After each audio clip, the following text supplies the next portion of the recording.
সমস্ত মাখলুকাত আমার সাথে আল্লাহর জিকির করতেছে। শুধু শুকনা শুকনা জিকির না, জিকির এমনভাবে করা চায় আল্লাহর মুহাব্বতে ভরা হৃদয় নিয়ে, আল্লাহর প্রতি অগাধ ভালোবাসা নিয়ে, একদমই আল্লাহর প্রতি ধ্যানমগ্ন হয়ে জিকির করা চাই। সেই জিকিরের দাম অনেক বেশি, সেই জিকিরের দাম অনেক বেশি। এবং যদি সম্ভব হয় জিকিরের মধ্যে যদি সম্ভব হয় একটু কান্না, চোখের পানি যেন আসে, সেই চোখের পানির অনেক দাম।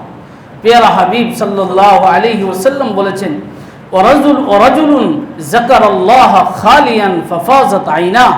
এক ব্যক্তি বসে বসে আল্লাহর জিকির করতেছে আর চোখ দিয়ে বেয়ে বেয়ে পানি পড়তেছে, আল্লাহর ভালোবাসায়, আল্লাহর মহাব্বতে, আল্লাহর প্রতি ভালোবাসা, সীমাহীন ভালোবাসা, সীমাহীন শ্রদ্ধা কারণে তার চোখ দিয়ে বেয়ে বেয়ে পানি পড়তেছে।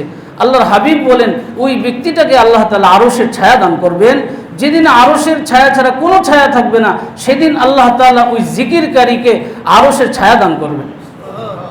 হ্যাঁ, আল্লাহু আকবার, আল্লাহু আকবার। হযরতে আবু হুরায়রা রাদিয়াল্লাহু